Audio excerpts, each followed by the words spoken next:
Nous lisons la parole dans Philippiens 2, verset 5 au verset 11.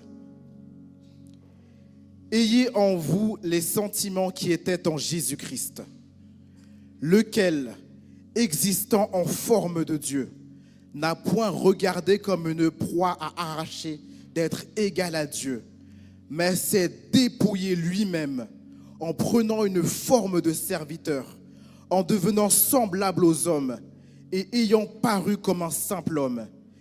Il s'est humilié lui-même, se rendant obéissant jusqu'à la mort, même jusqu'à la mort de la croix.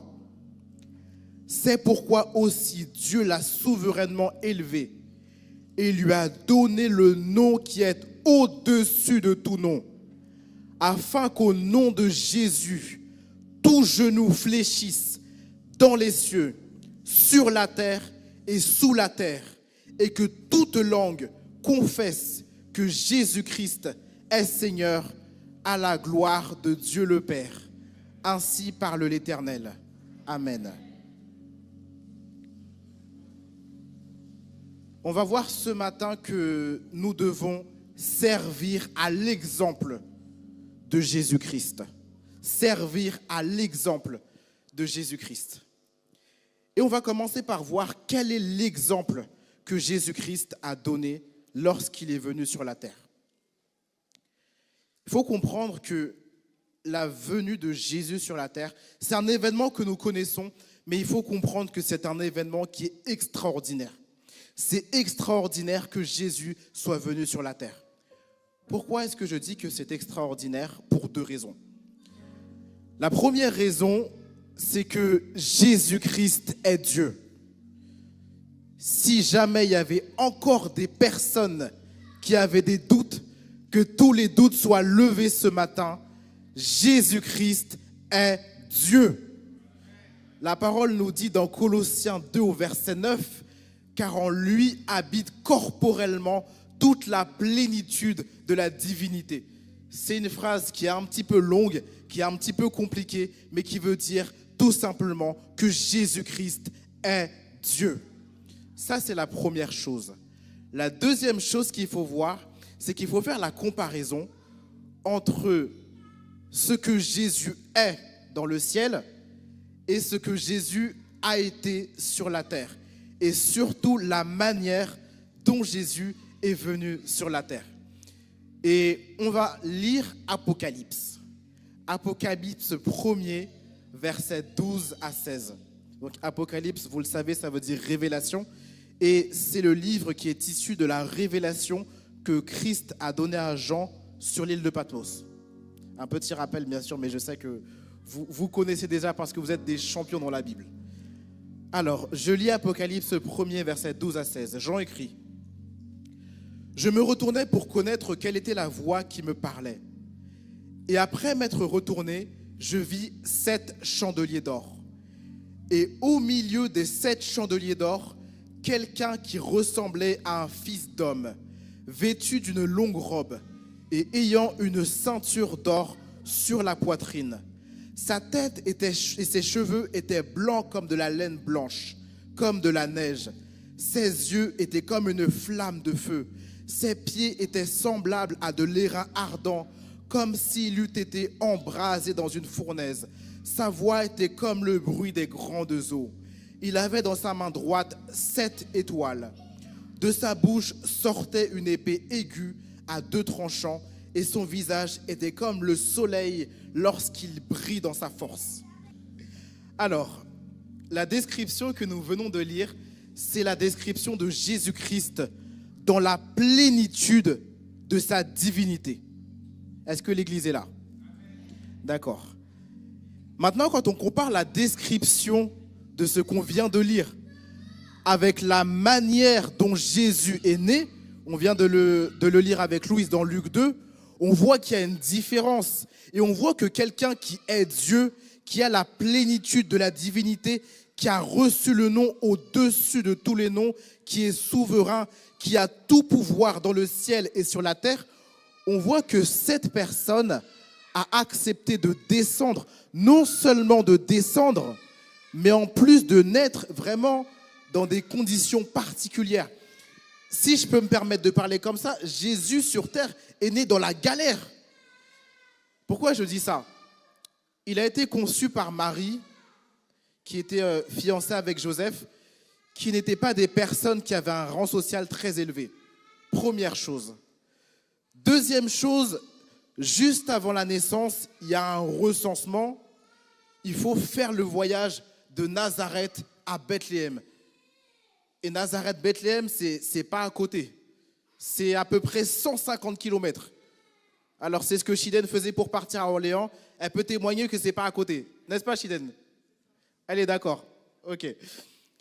Et enfin, il est né dans une étable. Alors, aujourd'hui, on a les petites représentations. Vous voyez les petites crèches de Noël avec les petites lumières. C'est tout sympa, c'est joli. Mais en fait, une crèche, c'est pas ça. C'est un endroit où il y a des animaux qui font du bruit. C'est pas toujours très propre. Des fois, ça sent mauvais, etc.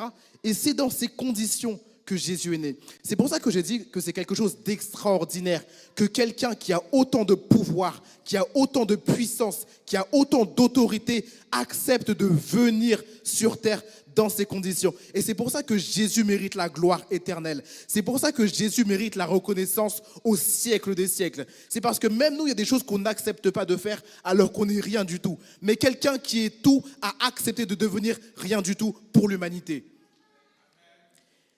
Et on pourrait se dire, on aurait pu se dire que quelqu'un qui est Dieu doit venir sur terre dans la puissance, dans le luxe, dans la lumière. Et c'est pour ça qu'aujourd'hui encore, il y a des gens qui disent c'est pas possible que Jésus soit le Messie.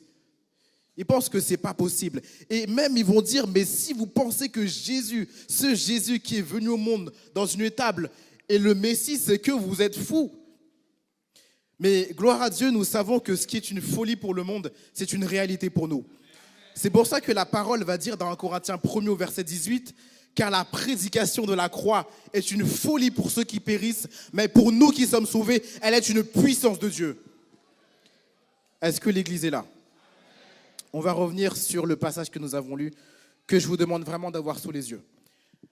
Où la parole nous demande au verset 5, Philippiens 2, verset 5, d'avoir en nous les mêmes sentiments que ceux qui étaient en Jésus-Christ. Et le passage nous parle de son obéissance et de son humilité. Je commence avec l'obéissance. Que ce soit dans la vie de tous les jours ou dans la Bible, il y a plusieurs niveaux d'obéissance. Premier niveau d'obéissance, c'est quand tu acceptes de faire ce qu'on te demande, mais ton cœur n'est pas complètement dévoué. Je sais que les parents, vous connaissez bien ça, quand vous demandez à votre enfant de faire quelque chose, et il le fait, mais en fait, il râle dans son cœur. Amen les parents. Donc ça, c'est le premier niveau d'obéissance. Et pour vous donner un exemple, vous regardez dans 2 Chroniques chapitre 25, le règne du roi Amathia. La parole nous dit dans 2 Chroniques 25, verset 2, « Il fit ce qui est droit aux yeux de l'Éternel, mais avec un cœur qui n'était pas entièrement dévoué. » Et comme le cœur d'Amathia n'était pas entièrement dévoué, Amathia, il a obéi pendant un temps, mais finalement, il est tombé dans la désobéissance, dans l'orgueil, et Dieu a mis fin à son règne. Ça, c'est le premier niveau d'obéissance. Et j'en profite pour faire une toute petite parenthèse. Le règne d'Amathia et le fait que son cœur n'était pas consacré, ça nous montre une chose, c'est que quand on veut faire changer une personne, il faut parler à son cœur. Quand on veut faire changer une personne, il faut parler à son cœur. Parce que parfois, on arrive devant la personne, on dit, mais regarde comment t'es habillé, regarde comment t'es coiffé, etc. Même si la personne change d'habillement, tant qu'elle n'a pas changé son cœur, ça ne sert à rien. C'est pour ça que je vous dis, touchez le cœur de la personne. La personne va changer d'elle-même. Je reviens donc à mes niveaux d'obéissance. Donc, premier niveau, c'est quand tu fais ce qu'on te demande, mais avec un cœur qui n'est pas entièrement dévoué. Deuxième niveau d'obéissance, c'est le niveau d'obéissance de Jésus. Et c'est le niveau d'obéissance que la parole nous demande d'avoir. Ce niveau d'obéissance, c'est quand tu es tellement conscient de la souveraineté de Dieu. C'est quand tu es tellement conscient de l'autorité de Dieu. C'est quand tu es tellement conscient que la volonté de Dieu doit être faite qu'en fait tu oublies ta propre volonté. Est-ce que vous comprenez ce que je veux dire, l'Église? C'est en fait, quand tu comprends que Dieu est tout, eh ben tu comprends que toi tu n'es rien. Et en fait, ce que tu veux, ça ne compte plus. Parce que l'essentiel, c'est ce que Dieu veut. Est-ce que l'Église est là? Et quand on regarde notre lecture, Philippiens 2, verset 7 nous dit que Jésus s'est dépouillé lui-même. Et Philippiens 2, verset 8 nous dit qu'il s'est humilié lui-même, se rendant obéissant jusqu'à la mort et même jusqu'à la mort de la croix. Et en fait, ce que nous dit le verset, c'est que ce n'est pas Dieu qui a dépouillé Jésus. C'est Jésus qui s'est dépouillé lui-même. C'est Jésus qui s'est humilié lui-même par obéissance. C'est ça que nous dit le verset. Et on pourrait se dire que vu que Jésus, c'est le Fils de Dieu, tout ça, pour lui, c'est facile d'avoir ce niveau d'obéissance. Eh bien, ce n'est pas vrai. Ce n'est pas vrai parce que la parole nous dit bien que Jésus a pris la forme d'un serviteur. Ce n'est pas vrai parce que la parole nous dit que Jésus est devenu semblable aux hommes. Et la parole nous dit qu'il a paru comme un simple homme. Donc en fait, parce que Jésus a pris cette forme de serviteur, cette forme d'un simple homme, eh bien, sachez que tout ce que Jésus a fait sur la terre, nous avons la capacité de le faire aussi. Et on n'a pas seulement la capacité de le faire aussi, on a le commandement de le faire aussi. C'est pour ça que la parole nous dit « ayant en vous les mêmes sentiments que ceux qui étaient en Jésus-Christ ». Parce que ce verset ne nous demande pas d'imiter Jésus-Christ aujourd'hui, dans la plénitude de sa divinité. Parce qu'aujourd'hui, Jésus est dans un niveau que nous ne pouvons pas imiter. Ce verset nous demande d'imiter Jésus lorsqu'il était sur la terre. Et c'est pour ça que la parole nous dit, elle ne nous dit pas, ayez en vous les mêmes sentiments qui sont en Jésus-Christ. Elle dit, ayez en vous les mêmes sentiments qui étaient en Jésus-Christ. Est-ce que vous comprenez la différence, l'Église? Ok. Et la parole nous dit dans Hébreux 4 au verset 15, car nous n'avons pas un souverain sacrificateur qui ne puisse compatir à nos faiblesses.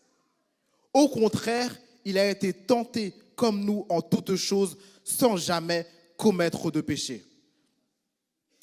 Et je continue avec un autre texte très connu, Jean 14 au verset 12, où Jésus dit, en vérité, je vous le dis, celui qui croit en moi fera les œuvres que je fais et il en fera de plus grandes parce que je m'en vais au Père.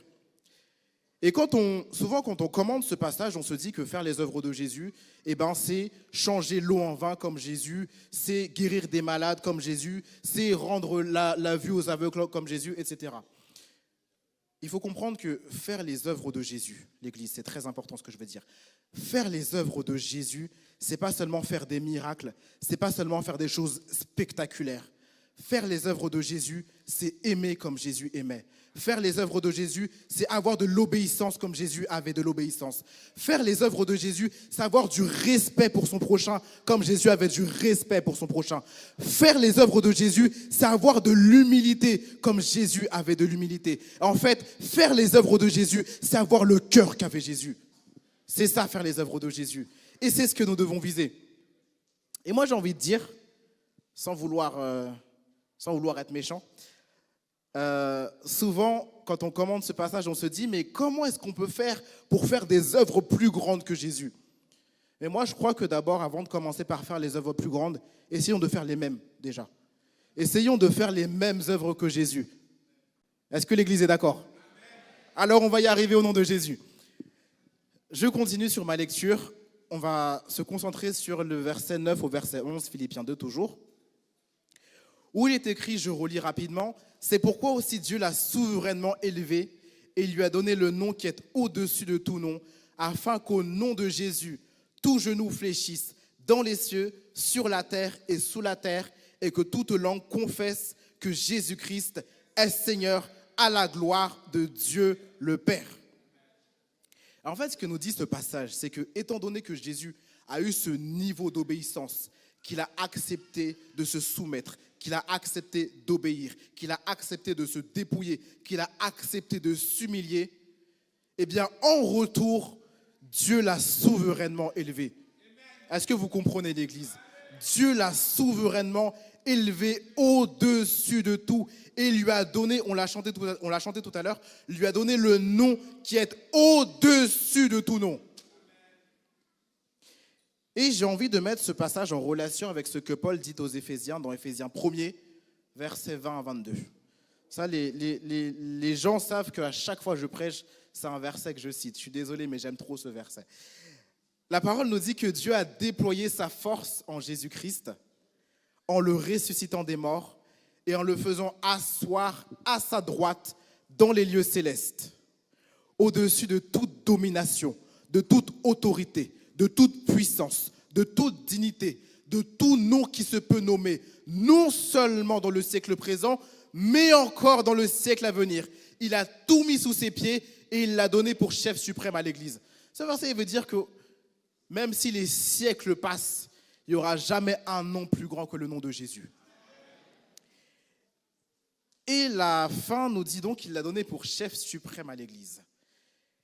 Et je crois que l'Église de Dieu de Pentecôte de Noisy-le-Sec, bon écoutez l'Église, là on va commencer à prêcher.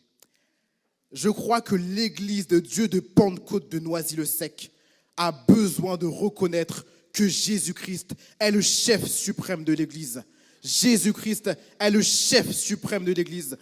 Pourquoi je dis ça? Parce que, encore une fois, il faut le dire, dans l'Église, on veut trop être chef. Il y a déjà un chef qui s'appelle Jésus-Christ. Non pas un chef, mais un chef suprême qui s'appelle Jésus-Christ. Mais malgré ça, on veut être chef. On veut avoir notre mot à dire sur tout ce qui se passe dans l'Église. On veut que les pasteurs, dès qu'ils prennent une décision, il faut qu'ils viennent me demander mon avis. Il y a déjà un chef qui s'appelle Jésus-Christ. Et ce n'est pas l'avis des pasteurs qui compte. Ce n'est pas l'avis des évangélistes qui compte. Ce n'est pas l'avis des diacres qui compte. C'est l'avis de Jésus qui compte. C'est la parole de Jésus qui compte. C'est la parole de Jésus qui a autorité dans l'Église. Et moi, je crois vraiment qu'il faut qu'on comprenne, au risque de vous surprendre, l'Église, ce n'est pas une démocratie. L'Église, ce n'est pas une démocratie. L'Église, c'est un lieu où Jésus est chef. Et nous, on doit obéir à Jésus. Et il faut apprendre à obéir sans poser de questions. C'est que Jésus n'a pas de compte à rendre à personne.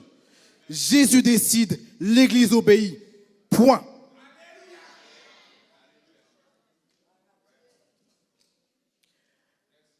Le problème que nous avons, c'est que, je le dis très clairement, nous n'avons pas encore brisé nos volontés.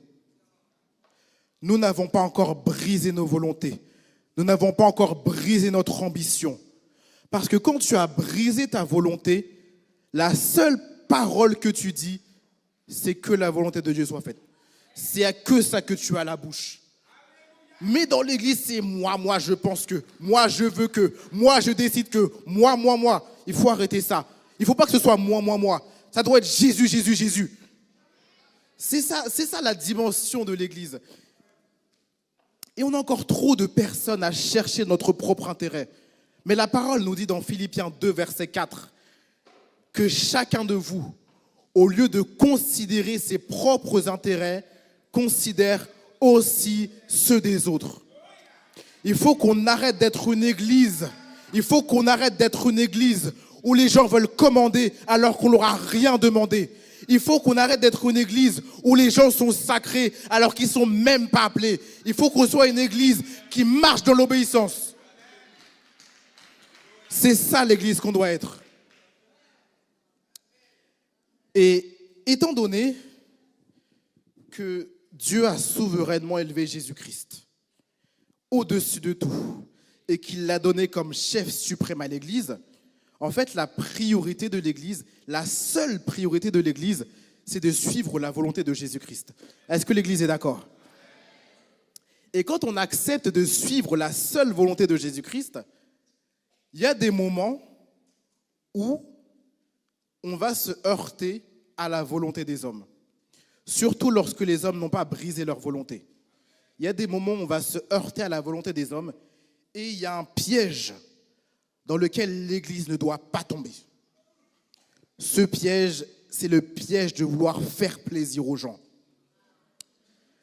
Je m'explique. Il y a des personnes qui dirigent, ce n'est pas parce qu'elles savent diriger. Je suis désolé de le dire comme ça, mais je vais le dire quand même. Il y a des personnes qui dirigent, ce n'est pas parce qu'elles savent diriger. C'est parce qu'on veut leur faire plaisir. Tout ça parce qu'elles sont anciennes dans l'église. On se dit, écoute, je vais te faire plaisir. Ça fait longtemps que je te vois. Demain, tu vas diriger. Il y a des prédicateurs. Prédicateurs, c'est encore pire. Il y a des prédicateurs qui prêchent, qui ne connaissent même pas 3-4 versets de tête. Ils ne savent même pas où est Nahum dans la Bible. Mais on les fait prêcher, tout ça pour leur faire plaisir. Ça, c'est un piège que l'Église doit éviter. On n'est pas là pour faire plaisir aux gens. On est là pour faire plaisir à Jésus. On n'est pas là pour faire plaisir aux gens. Il faut arrêter ça. Et je continue sur les prédicateurs. Je parle beaucoup des prédicateurs, mais je parle de ce que je connais. Je continue sur les prédicateurs. À l'inverse, on a des prédicateurs qui sont capables de prêcher. Mais quand on les met à prêcher, eh ben ils vont dire, oui, c'est vrai, c'est écrit dans la Bible. Même si me dit semblable fâché, m'pas dit, franchement, l'Église, on ne se rend pas compte, c'est grave. C'est grave. Il y a beaucoup d'églises qui ont des problèmes, vous savez pourquoi? C'est parce que les prédicateurs sont des lâches. Les prédicateurs sont des lâches. Ils voient le problème sous leurs yeux, devant leurs yeux, mais ils ont peur. Ils ont peur de dire parce qu'ils disent l'assemblée va être fâchée, le pasteur va être fâché, on va me donner des sanctions, etc. Quand on prêche la parole, on ne peut pas être lâche. On ne peut pas être lâche quand on prêche la parole. Et la prédication, c'est entrer dans une dimension où à partir du moment où tu as reçu la parole de Jésus-Christ, tu entres dans la dimension où même si tu sais que ce que tu vas dire ne va pas plaire, tu prêches quand même. Même si tu sais que l'assemblée va grincer des dents, eh ben tu prêches quand même. Même si tu sais qu'il y a des gens qui vont te critiquer, eh ben tu prêches quand même. Même si même le pasteur n'est pas d'accord avec toi, à partir du moment où c'est écrit dans la Bible, tu prêches quand même. C'est ça la prédication. Et c'est ça que Jésus attend de nous. Regardez, je vais vous dire un truc. Jésus a prêché dans la synagogue de Nazareth le jour du sabbat, dans Luc 4 à partir du verset 16. Et il a fait sa prédication et la parole nous dit que les gens étaient furieux contre lui. Mais est-ce qu'il a eu raison dans ses paroles ou pas? Est-ce que Jésus a eu raison dans ses paroles ou pas? Oui, tout simplement oui. Et moi je le dis clairement, les prédicateurs, si vous voulez prêcher, mais que vous n'êtes pas prêt à être critiqué, ne prêchez pas. Ne prêchez pas. Attendez, continuez à vous préparer jusqu'au jour où vous serez prêts.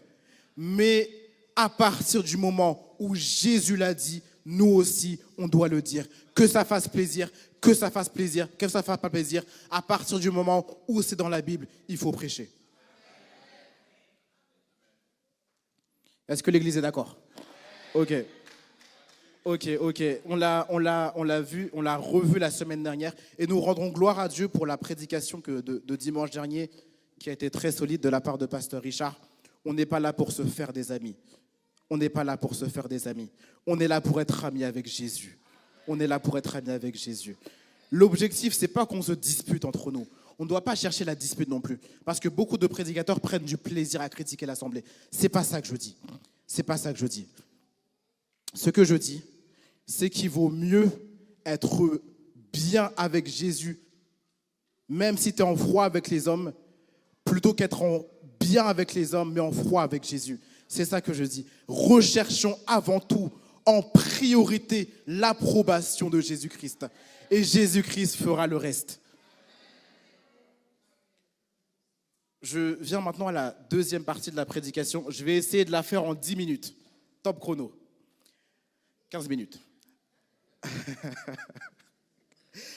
Alors, on a vu donc que Jésus a délaissé sa gloire.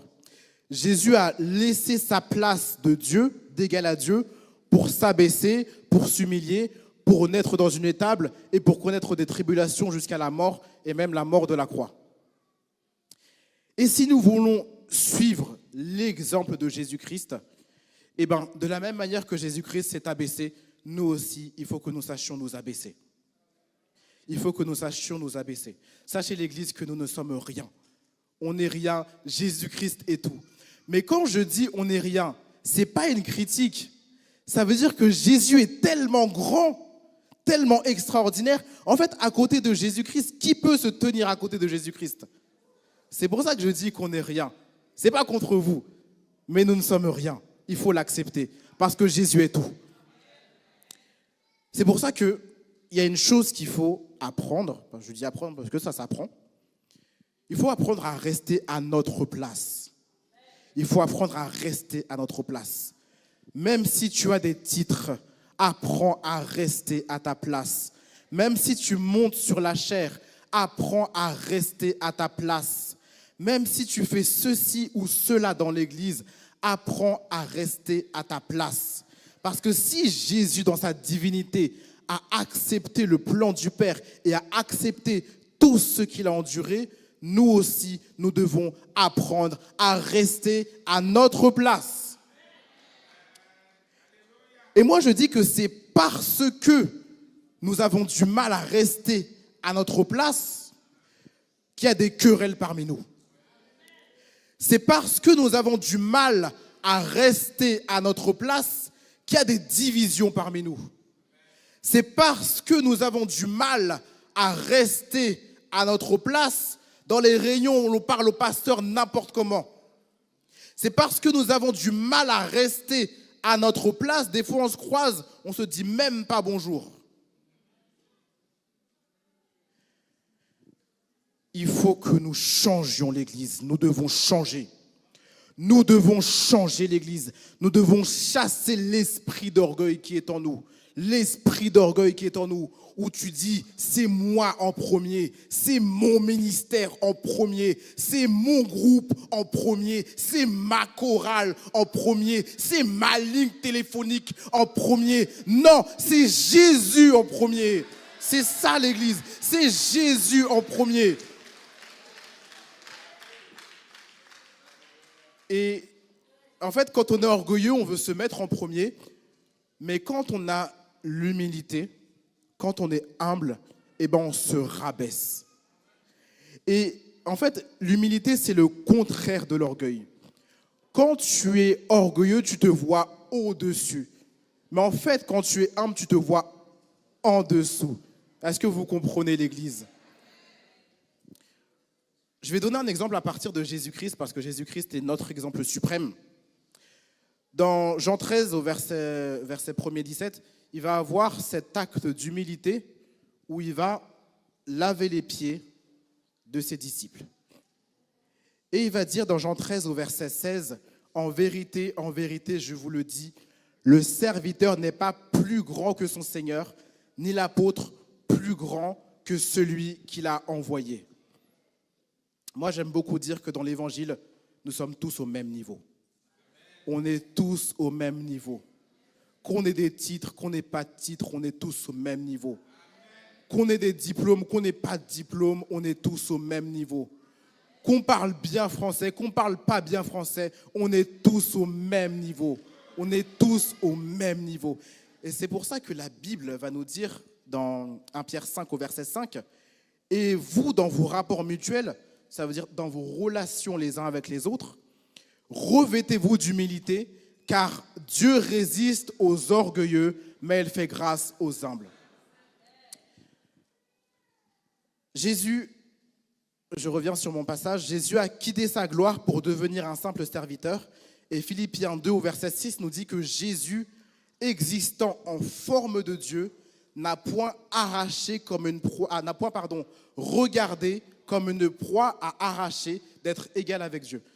C'est une phrase un petit peu compliquée qui veut dire tout simplement que Jésus était l'égal de Dieu, mais Jésus n'a pas cherché à tout prix à garder ce statut. Est-ce que vous comprenez l'Église?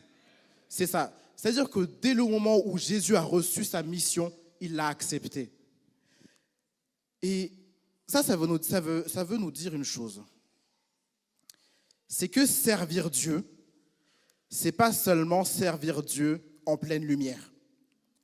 C'est pas seulement servir Dieu sur la chair. C'est pas seulement servir Dieu devant l'assemblée pour que tout le monde voit. Servir Dieu, ça se fait aussi dans le secret. Servir Dieu, ça se fait aussi dans la discrétion. Servir Dieu, ça se fait aussi dans la modestie.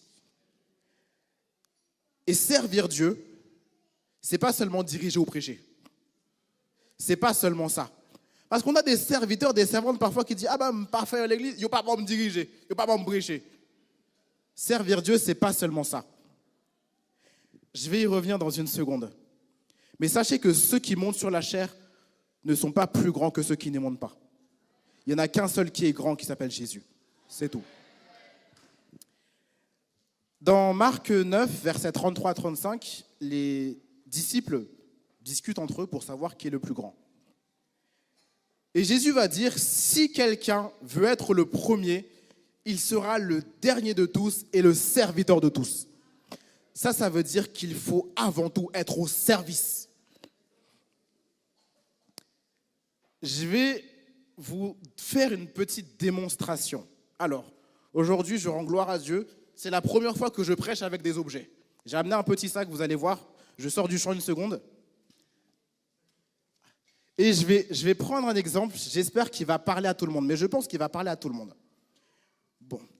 On a tous, plus ou moins, presque tous, grandi dans le milieu haïtien. La plupart. Et dans le milieu haïtien, j'ai vu ça presque dans chaque maison où je suis parti, dans le salon, il y a toujours un gros meuble. Et dans ce gros meuble, il y a des vaisselles qui ne servent jamais. Jamais. Par contre, piga nous touche Louis, mais ça ne sert jamais. C'est juste une fois par an, chaque 31 décembre, on sort tout pour tout laver.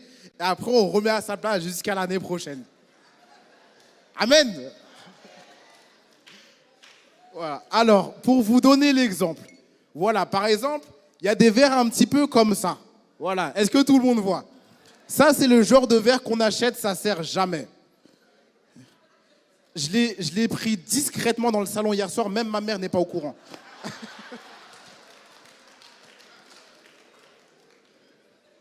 Donc ça c'est les vaisselles qui sont sorties, qui sont dans le salon, qui sont exposées à la vue de tous, c'est bien joli, ça coûte cher, etc. Et à côté de ça, on a les verres dont on se sert tous les jours, qui sont rangés dans la cuisine au fin fond d'un placard. Est-ce que tu peux me sortir le deuxième, s'il te plaît, Sassou? Voilà. Ça, c'est non, bah, ça pour nous boire. Même si nous avons 25 ans, 30 ans, c'est non, bah, ça pour nous boire.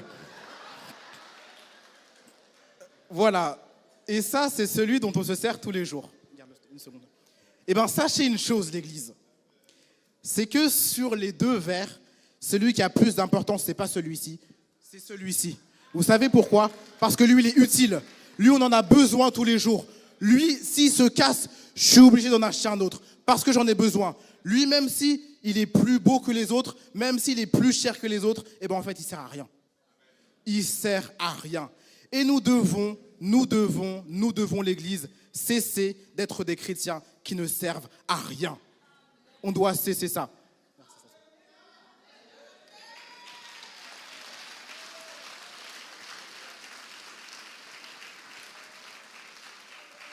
Est-ce que vous avez compris, l'Église? Est-ce que vous comprenez ce que je veux dire?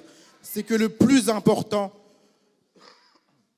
excusez-moi, le plus important, c'est pas que tout le monde te voit, c'est que tu sois au service de Dieu. C'est ça le plus important. Et il faut arrêter de dire, comme je l'ai dit, c'est pas seulement monter sur la chair devant tout le monde. Il faut arrêter de dire, yo pas bon me diriger, yo pas bon me prêcher. Ça, il faut arrêter. Au lieu de dire ça, au lieu de dire, yo pas bon me diriger, yo pas bon me faire ceci, yo pas bon cela, vois-toi comment tu peux te rendre utile dans l'église. Essaie de voir si tu peux aller visiter un frère qui est malade ou qui est endeuillé. Essaie de voir si tu peux filer un coup de main aux hommes qui conduisent le camion pour déposer les gens à la gare. Essaie de voir si tu peux donner un coup de main à l'équipe audiovisuelle. Essaie de voir si tu peux donner un coup de main à l'école du dimanche. Essaie de voir si un jour tu as le temps, tu vas aller jeter les poubelles qui sont dehors. Essaie de voir si tu peux faire toutes ces choses pour te rendre utile à l'église. Essaie de voir si tu peux faire ça. Au lieu d'attendre qu'on vienne te dire, viens diriger, mets ton beau costume, viens prêcher. Parfois, il faut savoir enlever son costume, mettre de vieux vêtements. Ok, mais au moins, je suis au service de mon Seigneur.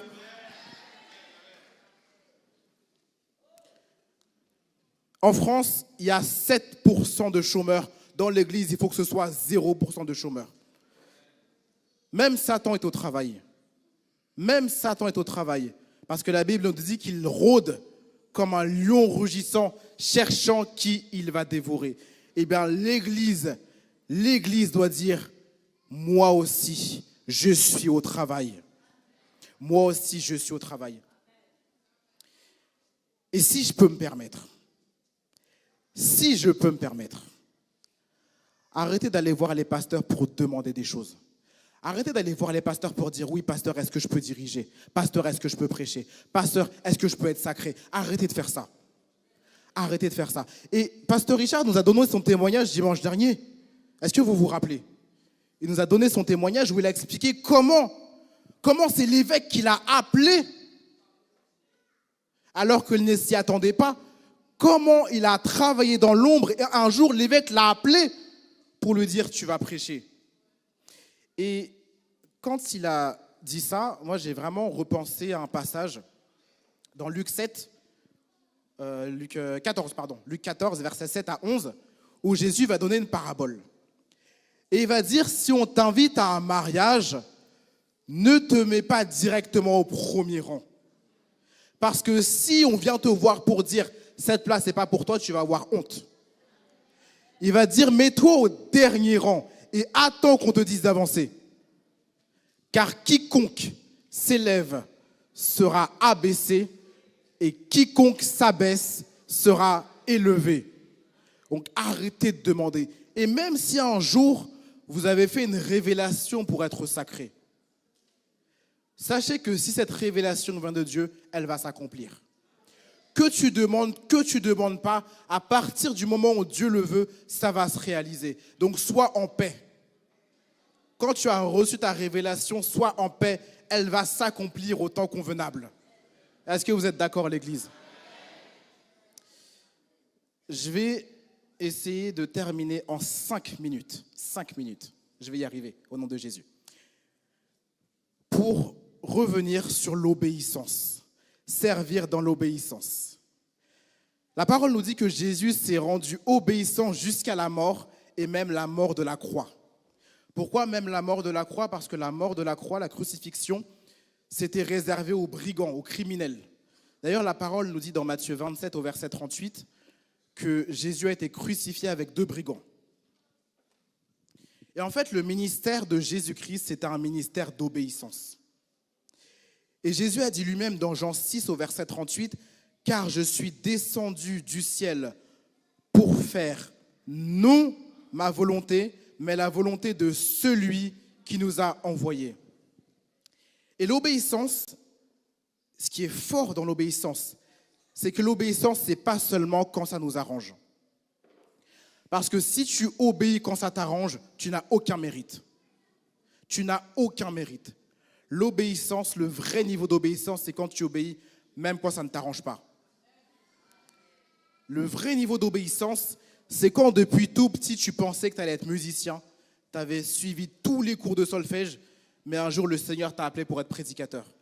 Ce n'était pas dans tes plans, mais tu dois obéir. Le vrai niveau d'obéissance, c'est quand tu pensais, tu voulais être évangéliste, mais le Seigneur t'a appelé pour être docteur. Tu dois obéir. Le vrai niveau d'obéissance, c'est quand tu avais envie de quitter l'église, mais le Seigneur t'a dit de rester. Tu dois obéir. Mais pour cela, il faut que ta volonté soit brisée. Et je parle beaucoup des titres, mais parfois on court tellement derrière les titres, alors que c'est derrière Jésus qu'il faut courir. On court tellement derrière les titres. Et l'une des modes, on en a parlé souvent à la Ligue fraternelle avec le docteur Maxen, et on en a parlé souvent aussi à l'école du dimanche, l'une des modes, c'est de dire l'école biblique, moi l'apprendre, pasteur. Non, soyons sérieux s'il vous plaît. Soyons sérieux s'il vous plaît. C'est super d'aller à l'école biblique, c'est une super chose. Mais ne pensez jamais que c'est l'école biblique qui vous apprend à être pasteur. Moi, je dis que ça, c'est une doctrine qui vient du diable. Pourquoi? Parce que le seul qui donne la capacité d'être pasteur, celui qui donne le don d'être pasteur s'appelle Jésus-Christ. C'est Jésus. Il n'y a que Jésus qui donne. Donc, allez à l'école biblique. Moi, je vous y encourage. Mais si vous allez à l'école en pensant que vous allez devenir pasteur, vous perdez votre temps. Dans Galates 1er au verset 1er, Paul va donc écrire aux Galates. Il va se présenter et il va dire « Paul, apôtre, non de la part des hommes, ni par un homme, mais par Jésus-Christ et Dieu le Père qui l'a ressuscité des morts. » Aujourd'hui, il y a des gens qui ont des titres, ce n'est pas par la volonté de Jésus, ce n'est pas la volonté des hommes. Et des fois, si les ministères ne portent pas de fruits, il ne faut pas se poser la question bien longtemps. C'est parce que Jésus n'est pas au centre. Tout simplement. Tout simplement. Et enfin, je termine cette prédication en disant que l'obéissance, ce n'est pas pour un temps. L'obéissance, c'est jusqu'à la mort. C'est jusqu'à la mort. Et quand on regarde ce que Paul va dire dans 2 Corinthiens 6, il va dire que malgré toutes ces difficultés, il continue son ministère.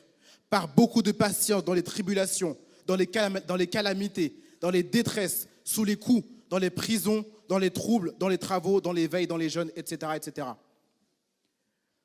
Parfois, on a envie de baisser les bras. On ne va pas se mentir, on a envie de baisser les bras. Mais si jamais nous avons le niveau d'obéissance qu'avait Jésus-Christ, il faut comprendre qu'on doit servir jusqu'à la mort. Et le problème que nous avons aujourd'hui, c'est que dès que les choses se passent un petit peu mal, on veut arrêter.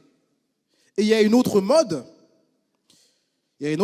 surtout chez les pasteurs, c'est les pasteurs, dès qu'ils ont un petit peu des problèmes, dès qu'ils sont un petit peu contrariés, ils disent, on va le démissionner. Un pasteur ne peut pas démissionner comme ça. C'est pas possible. Soit Dieu te retire, soit tu continues jusqu'à la mort. Mais tu n'as pas le droit de dire de toi-même, je me retire, je démissionne. Ça, c'est de la désobéissance. Et je termine en disant que le fait d'obéir jusqu'à la mort, de la même manière que Jésus a été récompensé en étant souverainement élevé, eh bien, il y a des récompenses pour nous aussi. Il y a des récompenses pour ceux qui ont été persévérants jusqu'à la mort. Il y a des récompenses pour ceux qui auront été humbles jusqu'à la mort. Il y a des récompenses pour ceux qui auront servi jusqu'à la mort. Mais pour ça, l'Église, il faut tenir bon, marcher dans l'obéissance, marcher dans l'humilité. Et au temps convenable, nous serons toutes et tous élevés. Que ces paroles soient scellées dans nos cœurs, qu'elles nous bénissent, qu'elles nous restaurent, qu'elles nous fortifient et nous élèvent. Dans le nom puissant de Jésus-Christ, nous prions. Amen.